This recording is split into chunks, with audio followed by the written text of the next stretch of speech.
नमस्कार मंडळी, घरोघरी मातीच्या चुली या मालिकेचा आजचा म्हणजे 21 मार्चचा भाग तुम्ही ऐकत आहात। आजच्या भागात ऐश्वर्याला इतनी खुशी झाली की तिने दारूच्या नशेमध्ये काय केलं हे तिलाच कळलेलं नाहीये प्रेक्षकांनो। आज ऐश्वर्याने तिच्या मनासारखं सगळं झाल्यामुळे भयंकर आणि भरपूर दारू वगैरे प्यायली आहे आणि दारूच्या नशेत सारंग आणि ऐश्वर्या नको इतके जवळ आले, त्यामुळे गुंडा किंवा गुंडी लवकरच यांच्या घरात येणार असं दाखवले तरी त्यांनी आज प्रेक्षकांनो शेवटपर्यंत बघत राहा। आज नेमकं काय काय घडलंय तर सुरुवातीला कालचाच तमाशा जरा कंटिन्यू केलाय त्यांनी। ऐश्वर्याचे इल्जाम आरोप या जानकीवर चालूच असतात। ऐश्वर्या तिला म्हणत असते हा धागा नेमका नानाचाच आहे, हे सिद्ध कर मग आम्ही विचार करू। पण आता जानकीला काही सुचेना। जानकी शर्वरीला म्हणते शर्वरी वंश माझं ऐका ना, पण शर्वरी काही जानकीचं ऐकायला तयार नाहीये। आता शर्वरी म्हणते ए बस कर ग जानकी वहिनी। ऐश्वर्या म्हणते ना ते बरोबर आहे, हा धागा काही सिद्ध करणार नाहीये की नाना जिवंत आहे म्हणून। तू पनवेलला गेलीस याचा काय पुरावा आहे, तिथे नाना जिवंत होते वगैरे। मग आता लगेच जानकी म्हणते माझ्या मैत्रिणीचा फोन आला होता सायलीचा। लगेच ही ऐश्वर्या म्हणते हा सायली म्हणजे तीच बर का जिच्या वडिलांवर खुनाचा आरोप आलाय, म्हणजे ते आपल्या जानकी बहिणीचे पण वडील आहेत।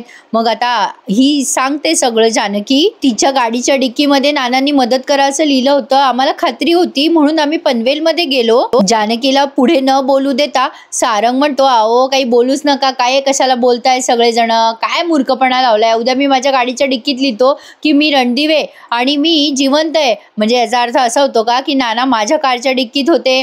काहीही बोलताय या दोघांची ना मला कमाल वाटते।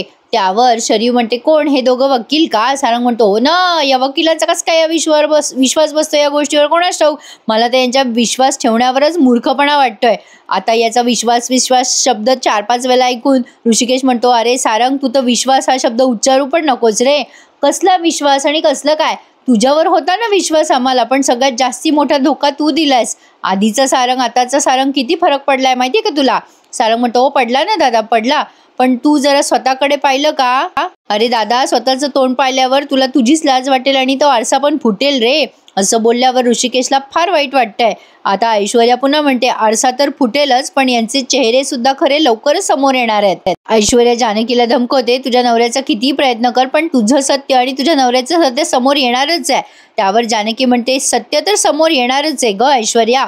ऐश्वर्या म्हणते बघू कोर्टात सगळं ठरेलच, तोपर्यंत तू हा धागा सांभाळून ठेव म्हणजे झालं। असं बोलून आता सगळेच तिथून निघून जात असतात। तेव्हा ऋषिकेश शरीवला म्हणतो थांब ग शरीव, मला जरा बोलायचं होतं ग तुझ्याशी। पण आता शरीव म्हणते मला माझ्या वडिलांच्या खुन्याशी काहीही बोलायचं नाहीये, तू तर मला आता माझ्या डोळ्यासमोर सुद्धा नकोयस, असं म्हणून तीही तिथून निघून जाते। आता या ऋषिकेशला खूप हर्ट झाल्यासारखं वाटतंय। पुढच्या सीन मध्ये तुम्हाला दिसेल की सयाजीचा एक गुंड त्याला फोन करतो आणि म्हणतो सयाजी साहेब काम झालंय, त्या म्हाताऱ्याला कुठे न्यायचंय।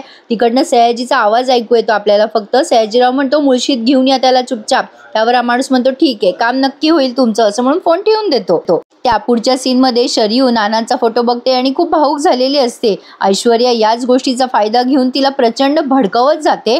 ऐश्वर्या तिच्या जवळ येते आणि म्हणते अहो शरीवंश तुम्हाला नानांची आठवण येते ना, खूप मिस करत असाल ना तुम्ही नानांना। बघा शरीवंश त्यांच्या फोटोकडे बघा, जाब विचारा नानांना की तुम्ही का मला सोडून गेलात। आता तुमच्या सारंग आणि शरीवकडे कोण लक्ष देईल। शरीव आता तिच्या खांद्यावर डोकं ठेवून रडायला लागते। ऐश्वर्या म्हणते रडून घ्या वंश, आयुष्यभर आता तुम्हाला रडायचंच आहे कारण नाना आपल्याला कधीच दिसणार नाहीये। शरीव म्हणते वहिनी हे काय होऊन बसलं ग, नाना कुठे गेले ग आमचे। ऐश्वर्या खोटी सहानुभूती दाखवत म्हणते रडू नका वंश, आपले नाना काय परत येणार आहे का रडल्यामुळे, पण ज्यांच्यामुळे आपले नाना गायब झाले ना त्यांना कधीच माफ करू नका। तुमचं खूप प्रेम होतं ना नानांवर। मग शरीव म्हणते हो खूप प्रेम होतं माझं नानांवर, मी जीव ओवाळून टाकत होते माझ्या नानांवर। मग आता लगेच ऐश्वर्या म्हणते अशाच चांगल्या देव माणसाचा जीव घेतला हो तुमच्या सावत्र भावाने, त्या माणसाला एकत्र कुटुंब दिलं नानांनी, त्या माणसानेच नानांचा खून करावा, शी त्या माणसाचा हात नाही का थरथर कापला असं करताना। खरं तर प्रेक्षकांनो या ऋषिकेशवर या खुनाचा आरोप लागणं म्हणजे खूपच असं विचित्र वाटतंय। रॅदर हे सगळं डायजेस्टच होत नाहीये, पण एवढा अतिरेक चालवलाय ना मालिकेमध्ये। पण काय ते आज एक ते सीन दाखवलाय मजेशीर, त्यामुळे जरा गंमत वाटली बघायला, तेवढंच काय ते। ऐश्वर्या हिला खूप फुल चाबी मारते आणि म्हणते अहो नानांना किती सहन करावं लागलं शेवटच्या वेळेत त्यांच्या, आपले नाना त्यांच्या जिद्दीने चालायला बोलायला लागले पण नियतीला ते सहन नव्हतं आणि या लोकांनी काय केलं नानांना मारून टाकलं। ऋषिकेशने नानांना ठेचून ठेचून मारलं. आता शरयू लगेच रागाने उभी राहते बरं का. आता ही ऐश्वर्या म्हणते, तुम्हाला शपथ आहे नानांची, आता राग विसरू नका, हा तुमचा राग असाच राहू द्या. त्या गुन्हेगार ऋषिकेशला त्याच्या गुन्ह्याची कडक शिक्षा मिळावी. तसं पाहिलं तर तुमचा भाऊ आहे तो. मग आता लगेच ही शरयू म्हणते, कसला भाऊ? पाळण्यातच मरायला पाहिजे असला भाऊ. कसला भाऊ आलाय तो? खुनी आहे तो माझ्या वडिलांचा. काही झालं तरी या खुनाच्या आरोपातून तो सुटणार नाही ना, याचा बंदोबस्त मी करेल. ऐश्वर्या म्हणते, करा करा, त्याचा बंदोबस्त कराच तुम्ही, कारण त्या जानकीची त्याशिवाय जिरणार नाहीये हो. ती जानकी फारच स्वतःला शाणी समजते ना. घरात आल्यापासून घरही नावावर करून घेतलं, कंपनी बिंपनी सगळं, पैसा सगळं स्वतःकडे दाबून ठेवलंय तिने. ती माझ्या वाकड्यात जाते हो, मुद्दाम मला त्रास देते. शरयू म्हणते, अगं आपण दोघी मिळून तिला सरळ करू. तिने माझ्या पदराला लागलेली आग विझवली असेल, पण तिने आता या घराला आग लावली आहे. आता मी त्या जानकीची गय करणार नाहीये. ऐश्वर्या म्हणते, करूच नका गय. पण वंस, नाना मला एकदम म्हणाले होते हो की त्यांना तुमच्या मुलांना खांद्यावर खेळवायचे, असं छान सायकल शिकवायची, पण आता नाना राहिले नाही, सगळंच गेलं हो. आता असं म्हणून तिच्या खांद्यावर पुन्हा हात ठेवून खोटी सहानुभूती दाखवते. आणि आता ही शरयू खूप रडायला लागते अशी तिच्या जवळ जाऊन. तेव्हा ऐश्वर्या मनात कपटी विचार करत म्हणते, नात्याची गंमत अशीच असते. ही रणदिवेची भावंड म्हणजे बावळटच आहेत. आता लवकरच मी या शरयूला आणि तिच्या नवऱ्याला माझ्या बाजूने करणार आणि माझी बाजू आणखीन बळकट करणार. आणि जानकी, ऋषिकेश, आता तुमचं काही खरं नाही, असं ती मनातल्या मनात विचार करायला लागते. पण असो, इकडे आता ऋषिकेश, जानकी, सौमित्र आणि अवंतिका खोलीमध्ये चर्चा करताना दाखवलंय. ऋषिकेश म्हणत असतो, अरे सौमित्र, जानकी तिथून धागा घेऊन आली आहे ना, हा नानांचाच धागा आहे, तरी तुला का पटत नाहीये हे सगळं? सौमित्र म्हणतो, दादा मुद्दा मला पटायचा नाहीच आहे रे, मला काही कळत नाहीये रे, मी काय करू आता? मग हा ऋषिकेश म्हणतो, त्या ऐश्वर्यावर विश्वास आहे का तुझा? सौमित्र म्हणतो, अरे तिचा काही संबंध नाहीये दादा, थांब मी तुला जरा एक्सप्लेन करून सांगतो. आता असं म्हणून तो विचारतोय या जानकीला आणि म्हणतोय, हे बघ वहिनी, तू ते धागा आणलास ना तिथून मैपतच्या गोडाऊन मधून, आणि तुला कोणी सापडलं पण नाही तिथे. जानकी म्हणते, अहो सौमित्र भाऊजी, तिथे कोणी सापडलं नाही म्हणजे असं नाही की तिथे कोणी नव्हतं, कोणाला तरी तिथून मुद्दामून हलवण्यात आलंय. हा धागा मला त्या जागेवर सापडला ना भाऊजी, या धाग्यावरून नाना तिथे होते हे सिद्ध होतंय. सौमित्र म्हणतो, अगं वहिनी, मला या धाग्याचा प्रॉब्लेम नाहीये, तुला कसं सांगू? अवंतिका म्हणते, अगं वहिनी, सौमी बरोबर बोलतोय, धागा हा काही पुरावा नसतो ग. मग जानकी म्हणते, तुमचा विश्वास असो की नसो, पण लॉजिकली मला नाही समजून सांगता येणार, पण मला सांगा, सायलीने मला जे सांगितलं त्याचं काय? मग आता सौमित्र म्हणतो, अगं सायलीचा गैरसमज असू शकतो ना वहिनी, म्हणजे तू जेव्हा पनवेलला गेलीस तेव्हा आम्ही आमच्या परीने जेव्हा जसं शोधायचं तसं शोधलं, पण आता त्यांनाही असं होऊ शकतं ना गैरसमज, म्हणजे नाना तिथे नव्हतेच, पण त्यांना असं भास झाला की नाना तिथे होते. जानकी म्हणते, ऋषिकेश, तुम्हालाही या गोष्टी दिसत नाहीयेत का? मला तर जाणवत आहेत. तुम्हाला खरंच जाणवत आहेत का? मी ती डेड बॉडी ओळखली, ती डेड बॉडी नानांची नव्हती आणि त्या डेड बॉडीला असलेला धागा पण खोटा होता, पण हा मला सापडलेला धागा तर खरा आहे ना, मीच बांधलेला आहे नानांच्या हातात, आणि या गोष्टीचा विश्वास आहे मला, आणि हा विश्वास खोटा ठरणारच नाहीये. ऋषिकेश म्हणतो, अगं बरोबर आहे तुझं जानकी, म्हणजे तू जे म्हणतेस तेही पटतंय मला, पण सौमित्रच्याही मुद्द्यांचा विचार कर, कदाचित सायली अर्जुनला गैरसमज झाला असेल या सगळ्या गोष्टींचा. सौमित्र, पण तूही समजून घे, अरे सायली अर्जुनने जी जागा सांगितली त्याच अवतीभोवती मैपतचं गोडाऊन हे एक संयोग नाही असू शकत ना. आता सौमित्र ते सगळं ऐकून घेतो. जानकी म्हणते, हेच तर समजवते ना मी तुम्हाला सौमित्र भाऊजी, अहो तुम्ही सगळे पॉइंट जुळवून बघा ना, तुम्हाला कळेल आम्हाला काय म्हणायचे ते. सौमित्र म्हणतो, वहिनी, योगायोगही असू शकतो. हे बघ, म्हणजे मी असं नाही म्हणत, पण विचार कर, म्हणजे सायलीला असं वाटू शकतं ना की महिपतनेच गायब केलंय आपल्या नानांना, आणि त्याच वेळेला महिपतचं गोडाऊन आहे तिथे. हे सगळ्या संयोगाच्या गोष्टी आहे, पुरावा नाही आहे का आपल्याकडे, पण माझं मन नाही मानत आहे या गोष्टींवर विश्वास ठेवण्यासाठी. आता जानकी म्हणते, पण आपण यासाठी महिपतच्या गोडाऊनवर पुन्हा जायचं का? हवं तर तुम्ही तिथे सगळं काही चेक करा पुन्हा एकदा. सौमित्र म्हणतो, हे बघ वहिनी, आपण दादाला कसं बसं बेलवरनं सोडवलंय, आता काही करायला गेलो ना तर प्रॉब्लेम नको यायला, प्लीज तू ऐकून घे, थोडं शांत राहा आता. जानकीला आलंय टेन्शन, ती म्हणते, आता नाना सापडले नाही तर? सौमित्र म्हणतो, वहिनी, मग दादाला सोडवणं अशक्य आहे असं म्हणतो तो, आणि तिथून निघून जातो. आता ऋषिकेश आणि जानकीला प्रचंड टेन्शन आलंय, पुढे काय करायचं? ऋषिकेश आता टेन्शनने खाली बसलाय. जानकी त्याला समजवते, हे बघा ऋषिकेश, तुम्ही काळजी करू नका, मी आहे ना, आपण शोधूयात नानांना काही झालं नसेल. आता ऋषिकेश म्हणतो, नाना खरंच बरे असतील ना? जानकी म्हणते, हो बरे असतील ते, विश्वास ठेवा माझ्यावर, मला सापडलेला हा धागा मला सांगतोय की नाना आपले बरे असतील, मला विश्वास आहे या गोष्टींवर. ऋषिकेश आता लक्ष देतो. जानकीच्या ब्लाऊज मधनं रक्त येत असतं. तो तिला म्हणतो, बापरे जानकी, अगं रक्त येतंय, तू दिवसभर लक्ष दिलं नाहीस का, चल तुझी ड्रेसिंग चेंज करूया. आणि पुन्हा तो तिच्या ब्लाऊजवरच बँडेज बांधतोय. प्रेक्षकांनो असो, तर तो भाग वेगळा. आता जानकी ऐश्वर्या आता खुश होते आणि तिच्या वडिलांना फोन करून सांगते, डॅडा तू लाजवाब आहेस, तू काय गायब केलंस रे त्या नानाला, कुठे ठेवलंयस पण डॅडा त्याला, कुठे गायब कुठे केलंयस, आता कुठे ठेवलंयस नानाला त्या. मग तिकडनं सयाजीराव सांगतो की मी आता मुळशीत आणलंय त्याला. नंतर आता ऐश्वर्या खुशून म्हणते, काय सांगतोयस काय डॅडा, मस्त, म्हणजे आता त्या म्हाताऱ्याला शोधण्यासाठी सगळे इकडे तिकडे धावपळ करतील. मुळशीमध्ये त्यांनी ऑलरेडी शोधलंय, मुळशीत पुन्हा शोधायचा कोणीच प्रयत्न करणार नाही, पण म्हातारं मुळशीतच असणार, त्यामुळे मज्जा येईल, ते काही सापडणार नाही, कोणाच्याच हाती लागणार नाहीये. डॅडा आता सगळं आपल्या हातात आलंय आणि त्या जानकीच्या हातात फक्त धागा राहिला त्या म्हाताऱ्याचा. आता त्याच धाग्याने त्या जानकीला कशी मारते ना ते बघाच तुम्ही डॅडा. डॅडा आपण आज जिंकलोय, आता तर सेलिब्रेशन बनताय, रात्रभर सेलिब्रेशन करू, तुम्ही इथे येऊ शकत नाही, पण मी इथे एक बाटली उघडते आणि तुम्ही तिकडे उघडा, असं चेस करू आणि मस्त आनंद साजरा करू, चला बाय. असं म्हणून तिने बाटली घेतली हातात दारूची, आजीसाठी आणलेलीच दारूची बाटली आहे ती.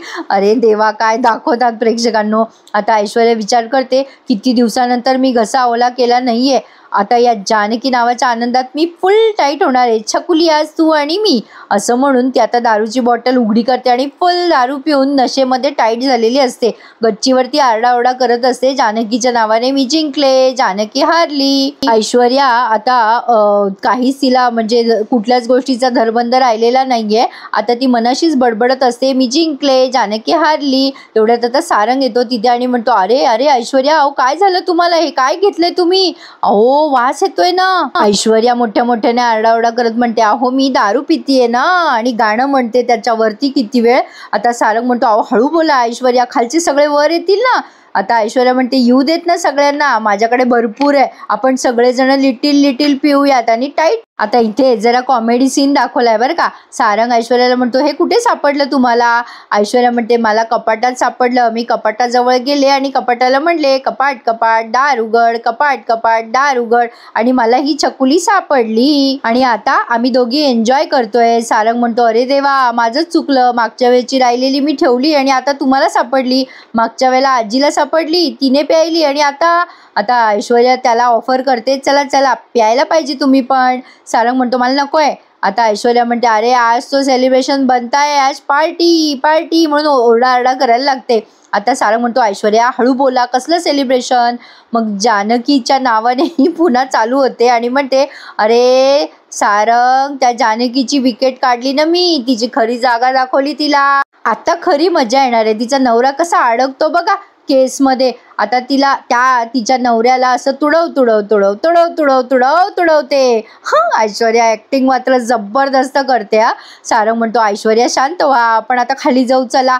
ऐश्वर्या म्हणते, मला खाली नाही जायचं, मला वर जायचंय ढग्गात. सारंग म्हणतो, अरे असं नाही करायचं ऐश्वर्या, चला बरं आपण खोलीत जाऊया. सारंगला काही ती आवरे ना. सारंग म्हणतो, चला खाली जाऊ आपण, मग मस्त मस्ती करू. ऐश्वर्या म्हणत असते, हा सेलिब्रेशन तर झालंच पाहिजे. सारंग तिचं तोंड दाबत दाबत तिला त्याच्या खोलीमध्ये नेतोय.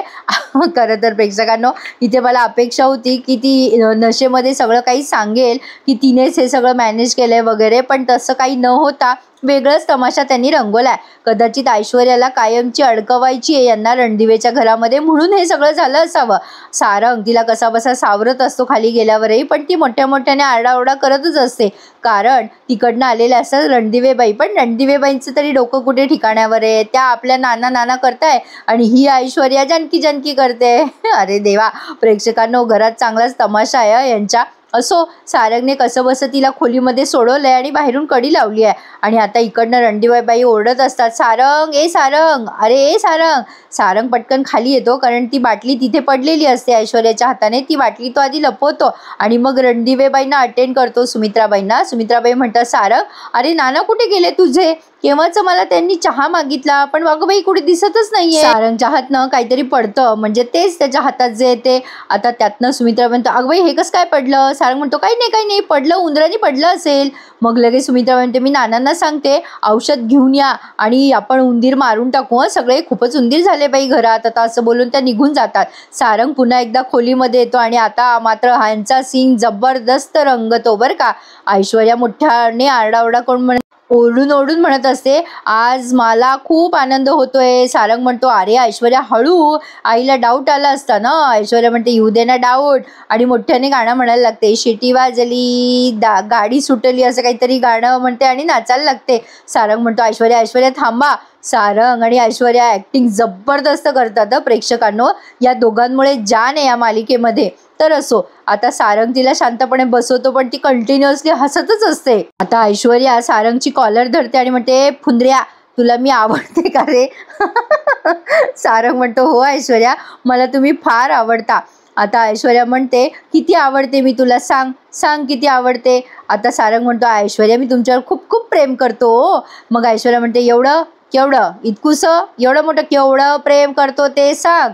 सारंग म्हणतो, मी मी खूप खूप मोठं प्रेम करतो तुमच्यावर, खरंच हो ऐश्वर्या. सारंगच्या मनासारखं घडतंय सगळं.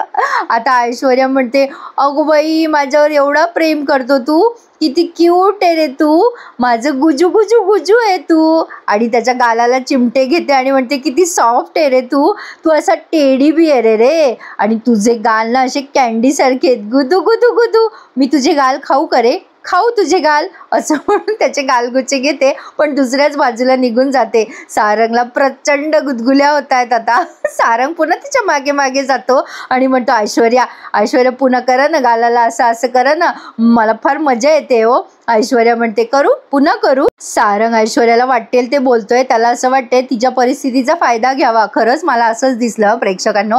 आता तो तिला म्हणतोय, ऐश्वर्या तुम्हाला पाहिजे ते करा. मग ऐश्वर्या म्हणते, तू माझ्यावर प्रेम करतोस ना, माझा डॅडा सोडला तर कोणीच प्रेम करत नाही माझ्यावर. सारंग म्हणतो, मी आहे ना, मी करतो ना प्रेम तुमच्यावर, खूप खूप प्रेम करतो.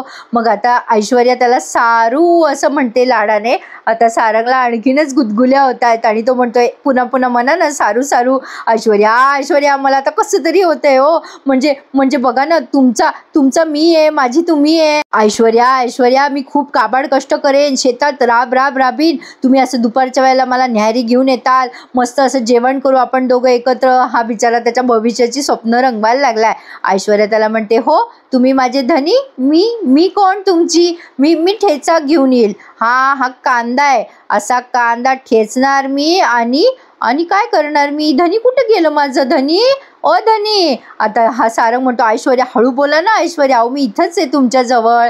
आता ऐश्वर्या त्याला म्हणते, धनी असंच प्रेम करायचं माझ्यावर आणि मला सोडून जायचं नाही कुठे. सारंग म्हणतो, नाही जाणार, प्रॉमिस. मग ऐश्वर्या करंगळी दाखवत म्हणते, पिंकी प्रॉमिस ना.